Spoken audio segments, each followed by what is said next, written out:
Okay. Um, I just want to start by saying thank you for meeting with me. I'm meeting with um, my fourth grade teachers. One of the fourth grade teachers was not able to make it because she's preparing for the Reading Star next week. So I have Ms. Haygood with me, which is one of our fourth grade teachers, as well as Ms. Hocutt, the instructional facilitator. So we are going over discipline referrals today and going to analyze what discipline referrals have been made over the year or this year and try to analyze that and figure out if we can see a common denominator with students and then figure out a plan as to what we can do and what changes we can implement to if it's classroom management or what we need to do to help these students so that we're not getting as many discipline referrals.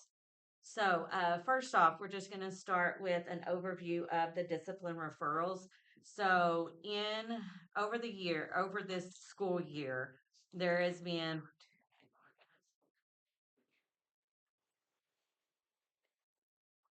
we have had 22 discipline referrals from just fourth grade. Now, if we look at this, the discipline referrals date back to starting at September the 5th. So, in looking at the students that have been referred, we're just going to take some time and go over the dates that the referrals were put in and what students, and then we're going to go back and then we'll analyze as to um, where they were, what happened, and all of that. So, starting off on September the 5th, we have, and I'm just going to call them by their initials, we have JR. Now, this one was in Miss Hartley's class, and it was during bus dismissal time. So, explain to us, if you will, hey, good, what bus dismissal time looks like. From my understanding, because I have car duty, is that Uh, during bus dismissal, the children have a show turned on and they're expected to sit and watch the show. okay, Um, and they're just kind of at the waiting period for about 25 minutes. okay, And it's a large majority of the grade that that are are in there. mhm, Okay.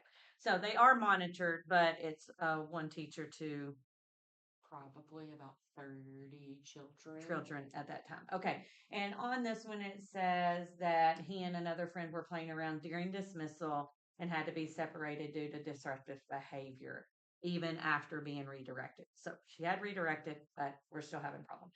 And said that this is the second time he had gotten in trouble while a substitute was in charge. So to me, that said shows that there was a substitute in the room. Do y'all agree? Yes. Okay. Okay, then on the 12th, September the 12th, we have ZG. Now, hey, good, you were the one that did the referral on this one. This did happen in the classroom. It was at 11:55. So 11:55 is right when after y'all's lunchtime. And it says that he was misbehaving in the restroom. Mhm. And when he asked him why he was misbehaving, he then said that he was, I was pulling my pants up. Okay. So instead of telling me why he was, so you did ask him and was informed that I'm not going to read the whole referral, but that he was lying to you. So, with this student, was this the first offense of you seeing him lying, or had there been other offenses There with had him? been multiple offenses Uh huh. in the about 5, 6 weeks we had been in school. And we had done everything from call parent, lose minutes at recess, be fined $100. Um, but we've been asked why we were lying, asking for someone to come and just communicate with him as to what I could do better for him. And there was no response for that one. Okay. All right. So we've made parent contact. We've tried stuff, but we are still not seeing at that point any change in behavior. Now on 9/20, there was another one in your classroom, RK, that this is between 8 and 9:15. This was when a substitute was here that she was playing around and just not doing her work. Yes. So, is this a common behavior for her, or is it more so when you're not in the room, if a sub has to be in the room, that she tries to pull that? She is a anything changes in her routine, it's very hard for her to transition. Mhm. But the students are very clear. I'm very clear with them from the first day of school. You, if your name is written down specifically by the substitute, then that is no longer a classroom management for me. That is a behavior problem between you and Mr. Mathis because I am not here. Okay. But we do not get to disrespect substitutes. Okay. And Mr. Mathis, just so you know, is the assistant principal on campus, which handles all discipline issues. Okay. Also on 920, um, there was an issue with LH in your classroom, and it says that he was disrespectful to one teacher and then also was lying to another teacher. So again, this is on 920. If you weren't here for the other one on 920, again, it was a sub. So I assume a sub left a note. Yes. Okay. Okay.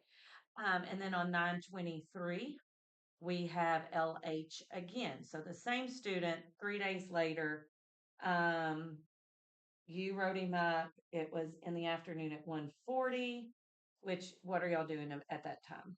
That should be right after we come back from recess. Okay, while so we're- recess, he was playing around in the bathroom. So okay. They like playing in the bathroom.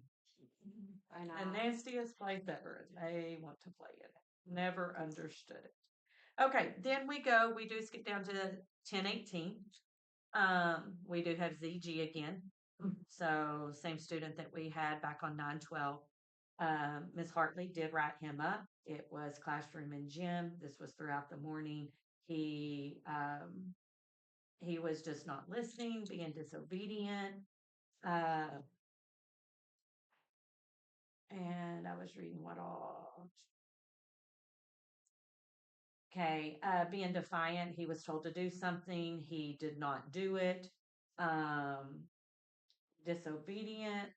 She did discuss that any further disobedience and not listening would be result in errata because he had been given several warnings.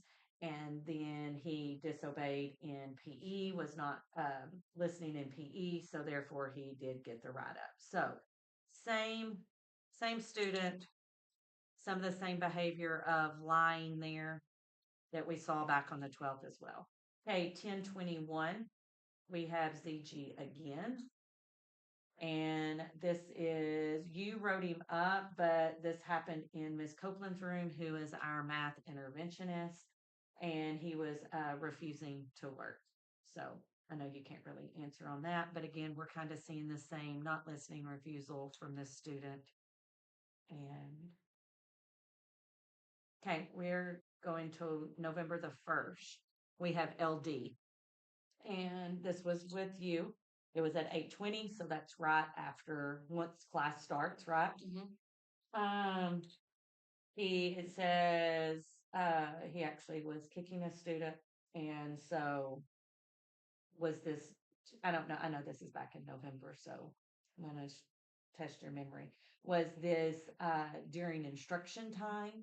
Did a student like fall in the chair? Were y'all doing an activity? We were doing a activity and the student was in his way, and instead of communicating with the student, he chose to kick the student, and Okay.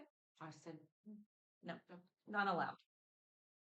Okay, November the 12th, we have CD, and this was in your classroom, and she also kicked. You had given a verbal warning. Um, you know, you had talked to the student, but ended up having to write her up. So,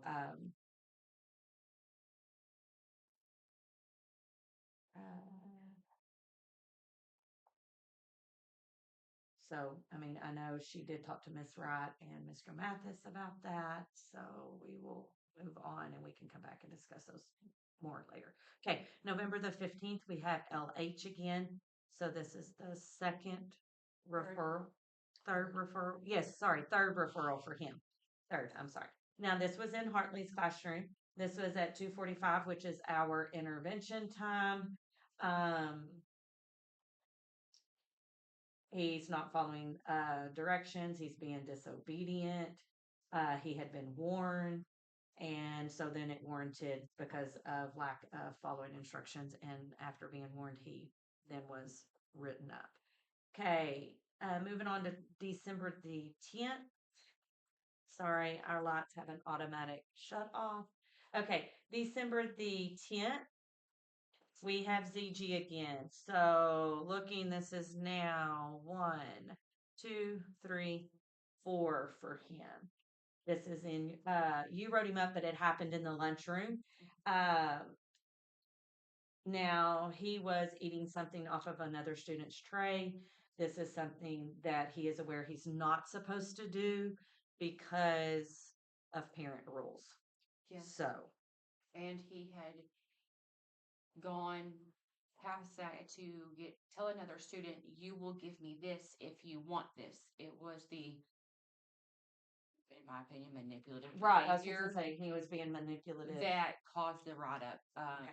And parents were very clear with us that we are not allowed to give him anything. They provide all food that they want him to eat. Okay. Okay, same day, 12:10. We have RK again. So this is her second write up. This also happened in the cafeteria, and she is the one that gave the ZG the food. So knowing that she's not supposed to. So that warranted in the write up there. Okay, 12:17. We have ZG again. Now, this was on the playground.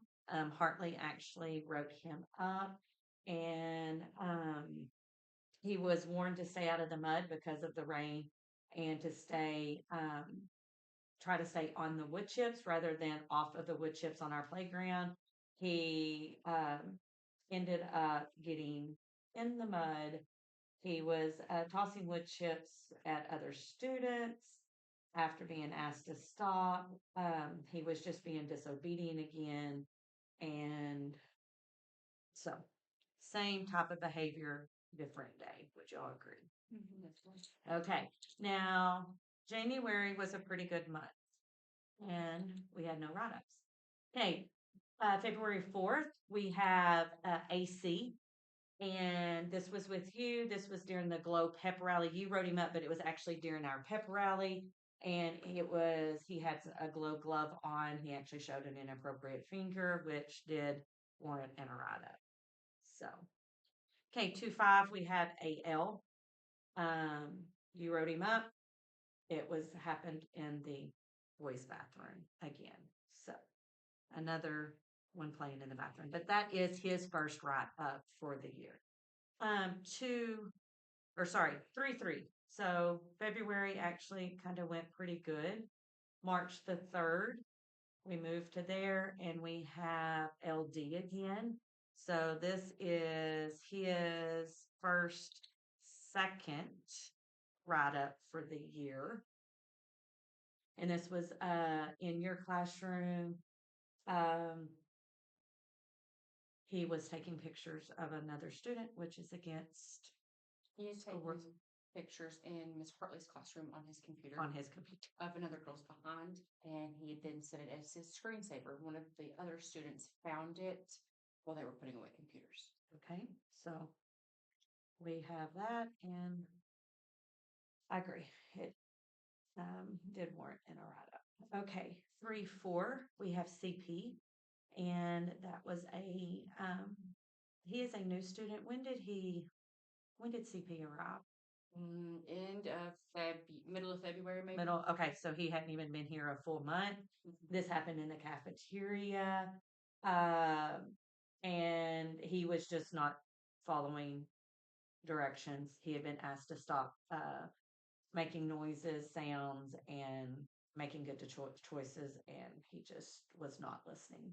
So, okay, and then so that was his first write up. 3-4, we have CD again, this is her second write up. This is Hartley. This is out at the pavilion during recess, and just saying inappropriate things to another student. And it does say in here that that kind of behavior violates our class contract. So, 3-6, we have ZG again. That is Miss Hartley's classroom. again, it's all boils down to disobedience, him not following instructions. 317, we have LD. So this is his third offense, and he was saying inappropriate things to another student. Okay, and this was at the end of the day. This was at 3:22. So again, this is during the time of parent pickup and uh, during dismissal time. That'll put it easier. Okay, then 331 is the last two referrals are 331 and 42, and those are both with ZG. I'm not going to go into a bunch of detail since it is, you know, more confidential on this of what happened, but we are aware of what happened. It did happen in the cafeteria, and then some of his actions of what he had said. So anyway, as we look at these, let's say take some time. I want you to express to us, are you seeing challenges with, I mean, it's the same students. We're not seeing, I mean, there's two random ones. Everybody else, three random ones, I'm sorry, that had one write up. Okay, they're all going to mess up sometime. Everybody else have had multiple write-ups. Now, we have the one that sticks out, ZG, that has had multiple upon multiple upon multiple write-ups throughout the year.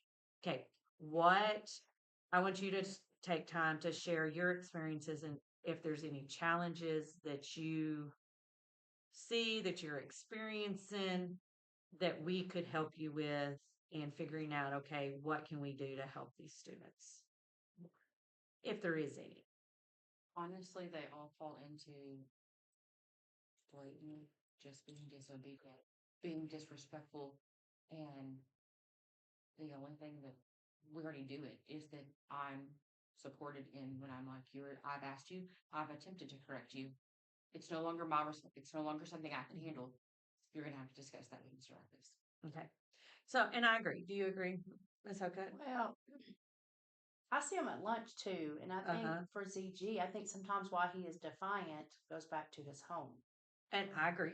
Because I feel like he's one of those kids that doesn't make friends easily, and so he's forcing himself into friendships. And even at lunch, he always sit by the same students, or he would be sitting by himself.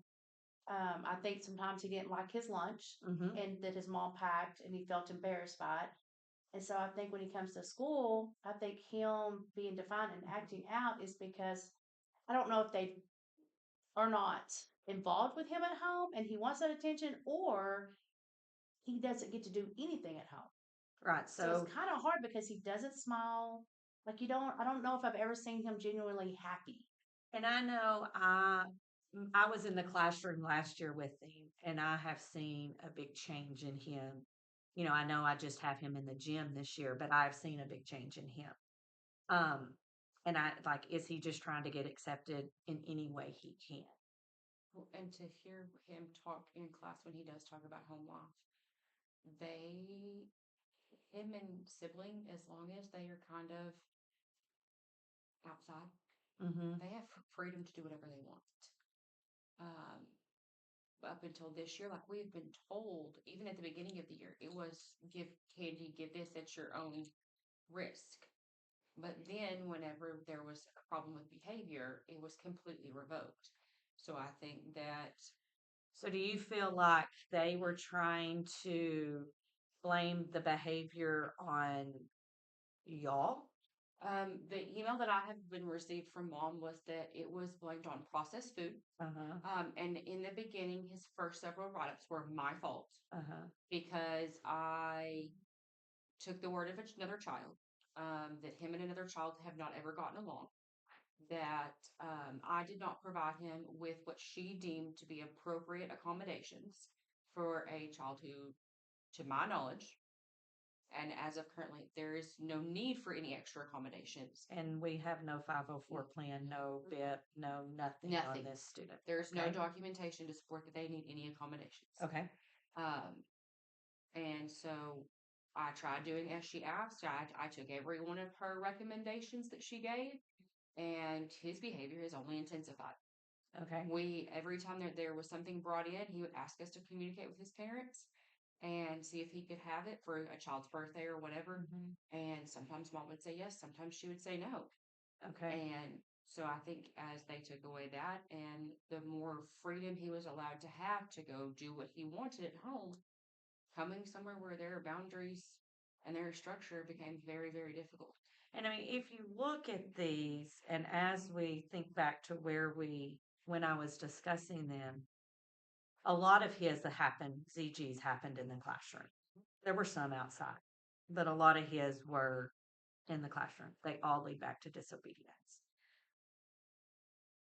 The majority of the others were either when a sub was here or it was outside of the classroom. You had the cafeteria, you had bathrooms. Okay, so let me ask this. When they go to the bathroom, do y'all stand outside the bathroom? Because I know where the bathroom is in our elementary, y'all's rooms are down to at the end of the hall. Do you bring the rest of the students, or does everybody have to stand there while they go to the bathroom? Do you stand there at the middle of the hallway and have the whole class wait? Or is it like, okay, you go to the bathroom, come back? Go to the restroom and come back because I have students that come in and they get to work. I have students that need that extra time to be working. Okay. And Which you would think they're fourth graders, they're that they should be able to go to the bathroom, do their business, and get back to class. and Okay. their other problem is that whenever I did try just taking all of them, Hmm. it's disrupting another class because there are classrooms all around it. Right. And they're a very social group. They are a social group. Okay. So, in, and I mean, I know at the beginning of the year, you set up, you have a class contract, you set up classroom expectations. All of this is gone over, I know, in your room as well as Ms. Hartley's. Is that correct? Yes, and Okay. when before I open the door for my children to go anywhere, the expectations are repeated. This is the expectation for behavior. This is where we're going. If we cannot meet expectation, we will be either turning around or whatever our consequence may be. Um, I remind them after every break. These are my absolute non-negotiables. I will not put up with. I will not like none of it, and that's playing in the bathroom and putting your hands on somebody else Okay. because it's just And I know, just to clarify, that there are the two fourth grade teachers. We have a math and ELAR, and these classes switch. So they see both teachers. They're not self-contained. Okay, so are there do we see any challenges contributing to the referrals that that we could collaborate on? And I mean, are there any challenges that y'all see? I think it's just maturity. Some of it. I know LH is the baby of the family, so I'm sure Mhm. he's been babied by all the sisters and mom, and he's used to getting his way. And if you look at both of his were not in September, the end of September. He's had no more write ups for the rest of the year, which is very good for him. So it's kind of like, that was at the beginning, towards the beginning of the year. We had been in school for what, about 4 weeks then, a little more than 5 weeks. So was it kind of like, and that was with the sub, one of those. So it's like, we're just going to kind of push and test and see what happens. And once he received that discipline, he's like, okay, I'm not going to get by with this because he hasn't repeated anything. No, and mom, I saw her outside of school and she had just been like, hey, I wanted to let you know. He is a 504 plan. And so she was like, because of that, he does need medication and we have not been taking it, but we will be going soon. I wanted to let you know because we are sending you some paperwork and all that. So that changed for him as well. Okay. So, and now we have the LD. Yeah. So in the lunchroom, I think I've figured out, and I've spoke to mom and Ann about it too, but he was doing something. He spilled milk or something. I told him to go get a paper towel and wipe it up, and he just took his hand and wiped the milk on the table. And so that's when I caught him and I said, got onto him. He didn't look at me and respond. He looked at all his friends and started laughing. So I think for him, he's the smallest. I think he's more of the baby. And I think the other boys look at him like he's mama's baby. And so I think he is trying to get approval from his friends. Yes. So I think when he's doing stuff now, it's him like showing out, wanting to be the class Yes. clown and getting that attention. And he's not very excited that he has been the baby for 8 years, Mhm. And he now has there's there's the another new baby. baby. And So that's probably has probably affected him. So, okay. Are there any, I mean, what solutions, excuse me, strategies do y'all think we can use for these students? I mean, I know that you have both, I mean, reading in Hartley's referrals as well. It wasn't a, oh, you messed up, immediate write up on a lot of these. There was warnings after warnings. And then it was finally to the point where it was like, okay, we have to write this student up. You know, it may have been, okay, today they did this, you know, you did call home. We're having this issue. But then the next day we're seeing the same behavior. You know, I agree. I would write them up too. So, what other solutions or strategies is there that you know, that we could work and use with these students? And, you know, to me, and I'm not pinpointing, but the ZG, I mean, there's some red flags here. I mean, he is being constantly wrote up, and it's mainly the disobedience. So, is there a solution or a different strategy that we could use with him that would help? Well, I think when he's being disobedient in class, I think it's stemming from something else. Either something else he is feeling.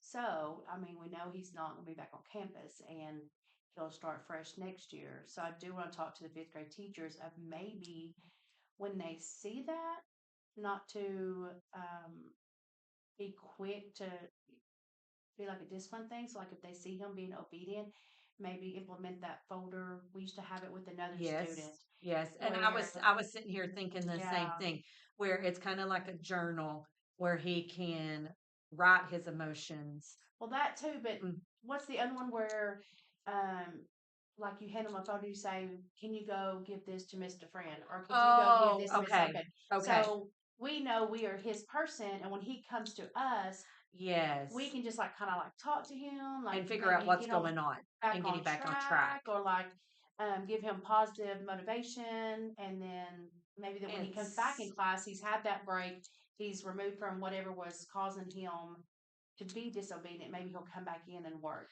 now with this student, which next year these students will be split 3 ways, Hmm.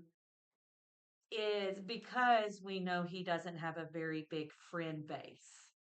Do we see, is he, his class right now, his homeroom class, is he with those friends or is he separated?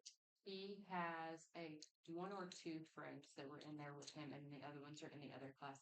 I will also say, like, as I sit and think about it, if parents are willing, they're going. He usually gets upset when there is some type of reward or something celebrated, and parents choose that he's not allowed to participate. For example, lollipop moments. Mom's very clear. We don't need to give them to him. We can just tell him good job. They were not willing to allow me, or they were not willing to send anything for us to give him any type of reward. Um, because we give lollipops, and so Right.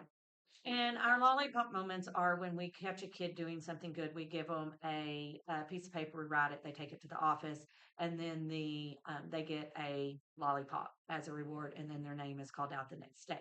So with him, is there something, do you think they would be okay? Let's say, okay, let's just say he likes Legos.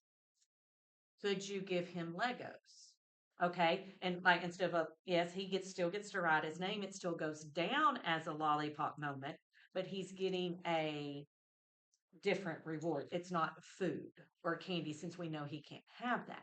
I wonder if they would allow that, or do they not want him to have any reward at all my understanding was we can just give him positive words of affirmation, and that was it. But I had asked, because I had asked, what could we do in in place of it? replace of?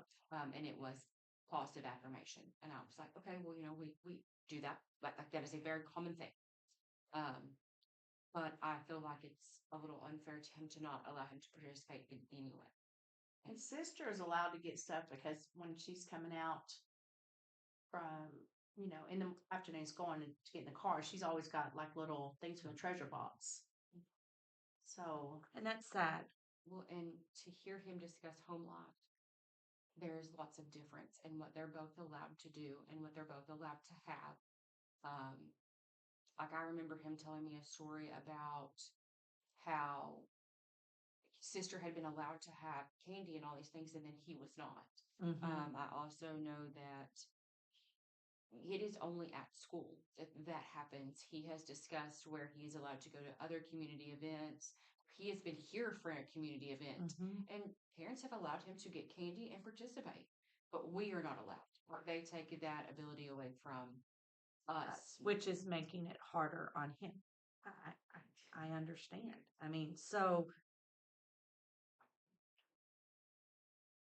that's a hard one because you can't go against parents' wishes. It's extremely difficult, and even Mhm. whenever he's had a hard moment or he's not been doing what he's supposed to, when you get him to like we've had conversations over at my counter, I'm just like, hey, can you tell me what's going on? He doesn't understand how to describe his emotions. Even if you say, like these are our emotions, can you tell me which one you might be feeling? Nothing. Um, if you ask him, do you want to take a break? Would you like to just go for a walk down the hallway and come back and see if that helps? Those aren't things he wants to do. Um, he will eat snack like after specials with everybody when he was in here, but his snack doesn't look like anybody else's. And even I know that he had said, well, like I asked for 2 snacks because used to we can have a snack after specials and I'm hungry, and then we have a snack after recess. And he was like, so I have to pick one or the other. And I'm like, I'm so I really wish that there was something I was allowed to do. If your parents would give me a list, I would be glad to give you a snack. Because so maybe at the beginning of the year, whatever snacks he bring, we can just watch, and then maybe we can get some. well, Of those. he has to eat much closer to the way that my children have to eat. And then my daughter and his sister were in the same class last year. And so when I talked to him on the phone, I was like, can I order any of these snacks? No. Like I didn't care because, and I Well, it's understand. because she doesn't want to feel like she's taking a handout. Well, I was So like, no. is it against the rules if we just purchase it and That- why do we have to call mom? Well, I do know that for next year, the I note mean, that they wrote and they provided from yeah. personal experience, it will only be good for this school year. It will Okay. have to be they Redone. will have to read. Yes, as parents, you have to read it every single school year. Well, I even know, like in cafeteria, Miss Kirby has said, if he comes through the line, they can't stop him from getting a trade. All they can say is, your mom just requests us not to let you get a trade. If he still chooses to get that tray and walk out, they cannot physically stop him. And I know last year he would bring his lunch, but there was lots of times he would either go eat a tray and then there was one particular friend that always bought him ice cream every it day. may And then just I be had the discipline. So maybe if he's in smaller groups next year, and he doesn't have the discipline problems. and maybe is that a thing They might just also? be saying that's the cause. Right, that's the cause, or is it also okay? We're not going to allow you to have this because you are acting up. So therefore, no, you're not getting to participate in the extra stuff. Your behavior changes, then we will let you participate. Maybe, that's something it is. And so, like next year, I mean, that's something that we need to think on is how are we going to, does he need to be with those friends? Is that going to help him? Is that going to hinder him? Because, and I mean, I'm not saying the whole group, but I think he needs to at least have one friend in his class so he has somebody that he can relate to and partner with. And I agree. And I think that for the group of students that they have as of right now, for the most part, all of them are willing to work with him. Exactly. And he is trying to get something from them that they know that they are not allowed to do. That is where I think it is very hard. And he has a huge breakdown socially is that he will want someone to bend or break the rules, and we are very fortunate with this group of children. For the most part, it is very black or white with them, and they know that when they're not supposed to, they are not going to, Right. because they don't want their parents to find out that they are doing wrong. Right. So, I do agree that I think he needs to have one friend, but I think that we also have to make sure that he's choosing to provide healthy to that relationship and exactly. and I'm afraid that if with the way things that I saw before he left campus, there wasn't positivity added to any of his relationships with people. It was very controlling, very And much my way, okay. and it was very concerning. Okay. So I think that this is something that needs to be reevaluated at the beginning of the year prior to starting. Now, mm, let's go past him and let's look at these others. The others, I mean, I would say they are your normal, everyday kids just making a mistake, but their actions warranted a write up. I mean, do you think for most of these kids, when you've wrote them up, has the referral corrected the behavior for the Um, most part? For the most part, we have one student that he's only been written up one time, and in all honesty, it's come to our attention afterwards. There's much more going on in his little circle and his little world. And while his current grown ups are trying to sort it out, it's very hard for me to swallow writing a child up when that behavior is completely out of their control. And is that CP? Yes. Okay. Okay. And that is the new student that just moved in. So, again, we're still learning, but learning a lot more. So I agree. I mean, it's kind of a fine line. Um, and that might be another one that needs the, hey, can Oh, you, for sure. I mean, just to Yes. get up and move. Yes, we You take know. frequent breaks. And also, I mean, I don't know much about his past, but I do know that I've experienced with him specifically. If someone comes to get him for some type of testing, for example, one time I just said, "Hey, this is who this is," and I made sure that I introduced them. And I said, "You're going to go with them, and they will play some games, they will ask you some questions, and then you're going to come right back." He was fine. He was happy. He was smiling. The second and third time somebody came, the second time the person just kind of interrupted while I was trying to explain to him, and he was like, "Am I in trouble?" And he started to back away from them like he was fearful of them. And I said, "No, you're fine. You're not going anywhere. Do you want me to walk you down there?" And while that may not have been what made the other adult very happy, he did at that point be willing to go. This last week, whenever he had to go for testing, um, again, he was like, "Am I in trouble?" And he backed away. He wanted nothing to do with that person until I got to finish explaining to him that he was not in trouble and where he would be returning and what his expectation was. The first time he met his occupational therapist, no, speech therapist, um, she said something to him and he was completely caught off guard and he retreats from people. Like he will, I think if he's scared enough, he will truly run from someone. I think that goes back to the situation, with Yes. CPS and stuff being involved. He's probably been questioned by so many people, and He is very I unsure. think he's probably always in the back of his mind thinks that somebody's coming to get him and taking him to somewhere else, because he doesn't Yes. have a stable. And when you say it like that and you move like that's how he That's moves. yeah, He He moves just, back and into a corner. yeah. And it is, I mean, it's scary, but I think that those are the things that we have to look at before we just automatically write him up. yes. And I think that we also have to work at we have one person that handles those office referrals. They have to have a good relationship with him too. It can't be just that he sees him for negative behavior. Right. He can see him for positive things too. So I think what you're implementing with him is very good. I don't think that there needs, I think you're on the right track there. And RK, RK, once her and ZG were separated in classrooms, there was much better. There was no longer an issue. And they were separated. We didn't have them together last year. And she was in my homeroom last year. And I didn't have issues with her.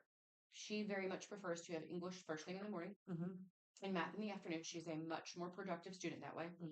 And then when we were able to separate the two of them, where they only see each other at lunch, recess, sometimes specials, they do much better. On there. Sorry. Can't say that, Lord. Right. Where's that? 40 minutes and Okay. 11 Sorry, seconds. we were checking our time. Okay. Because we have students coming back. I agree. And that's how she had it last year. And she needs that structure, and we've had to have her move between the two of us for what is most beneficial for her education. But like, we tell her a week in advance and say, look, this is when this is going to start, and this is how long it's going to last. So for right now, she, until the end of next week, is with me in the morning, and she is ready to go back to having her reading in the morning. And I understand that she has moved leaps and bounds this year in math and having it in the later part of the day. In the later part of the day. Great. CD. I mean, I think those were just two little mess ups. I know there's. She's very good at checking boundaries. Yes, she'll check boundaries. She's a little mother hen. Yes, and sometimes we're a little too much in mother henning other people and not worrying about ourselves, and that leads to trouble. But usually, a phone call to mom does me. And you don't actually have to go to the referral. Nope, I just have to call mom. Okay, so moving forward, since you're in here, Ms. Hokut, do you see that there's anything that other than what we've discussed or what she and Hartley are implementing? Because I feel like y'all are pretty much on the same page. Would you agree, or y'all? Yeah. You both have classroom expectations. Now, I know everybody handles their classrooms different. But I would say you both expect students to be respectful. The disobedient part, because you can see she did write some up for being disobedient as well, which it's that same student. But moving forward, and we can discuss all of this with Ms. Hartley at a later date following her STAR testing. But is there anything that you think she needs to implement or they need to implement, or we can all brainstorm things that might help that we haven't discussed already moving forward with these students? And yes, we're nearly at the end of the year. We have 23 days left, including today. Is there another way you will start? Anything different you could implement at the beginning of the year next year with a group coming in? Does that make sense what I'm saying? Would you do anything different? Is there anything different you could do? I'm trying to think of our third graders now, since I'm in there so much, to keep in mind those two red folder things. Either the journal where they can jot down their feelings, leave it back here, because sometimes kids do want their teachers to read it. Sometimes they don't. And also the folder thing. If you have any kid, and I'm just trying to think in that group, if there is any, to where they could have a folder, maybe just go down and see Miss Smith in the office, just talk to her for a few minutes, or right. We have one. Because I'm just thinking there are just some kids that are defiant because they just are having other issues and they feel like their world's closing in at that moment, and they just need to remove themselves. And we're that way too. And I'm like, if you can figure out who that person is that they connect with, whether it's Miss Smith, whether it is the counselor. They may not want to talk to the counselor because they may think, okay, I talked to the counselor. Yeah. That stuff's going home. Yeah. They may think, or if I talk to my teacher's going to call my mom. But okay, let's say they connect with me. Do they need to come see, yes, I'm in class, but is that what it's going to take with these certain students? To turn the page. Well, I think it takes into, I know that there's one student that I'll have next year that at any time that there's somebody who is not consistent with him, that is outside of his normal group of people that he sees, he is going to push your boundary. And if you let him slide, done. He will not respect you. He will not listen to you. He's going to do exactly what he wants. So for that, if I know that I'm not going to be there, I have to find somebody else to make sure that they're responsible for him. But in the same aspect, he has to know that I'm going to provide him a reward when he has stayed inside of his boundaries that I set. Right. Because that is the constant feedback that I have received from subs is my expectations are clear with my students and they are meetable. And that keeps my classroom very calm when I'm not here. Right. They may be chatty, but they are not misbehaving. Right. And Right. so I think that it's that knowing that, but also knowing what they have to know that they're going to receive something in return. And whether that's 5 extra minutes of recess, if that's I'm really proud of you, if that's whatever. I think it Right. truly breaks down to and we're fortunate that our kids are coming in and we all gotten to be here several years, so we've seen them grow and change. Mhm. To know, hey, this kid is going to need you to invest in that relationship Right. with them. This one, they're going to do whatever you tell them to do because that they have what they currently feel like is, in essence, the white picket fence life. Mhm. But not every kid has that. Right. And I think that we have to remember that Mhm. and be really I in agree. tune with that. I agree. Which, I mean, you look at this, yes, I mean, 20 something referrals, okay. I mean, I've not looked at every grade level, but majority of them were from the one particular student. So, and we understand that there are more things going on than just, you know, it's not a classroom management problem. And I mean, I think y'all are doing a great job on classroom management. So, I mean, I would say continue on with what you're doing. Have those clear expectations from day one and constantly reiterate those expectations. And, if there is ever a problem where you're saying, okay, I'm doing this and it's not working, go to a friend, go to a coworker and say, okay, I've tried and tried and tried and tried. This isn't working. What do I need to do? What would you suggest? I mean, everybody has different ways of handling things. So, I mean, to me, I'm an open book, just come. I mean, there's things, okay, in PE, if it's not working for me, I'm going to go ask somebody else, what I can do different to try. Yeah. You can always try new things. So, do you have any questions before we end? Well, I don't think so. Okay. I understand. Well, I really appreciate you meeting with me during your conference. If there's any questions on any of this, just feel free to let me know. Okay. Okay. I appreciate it. Thank you. Just hit the red.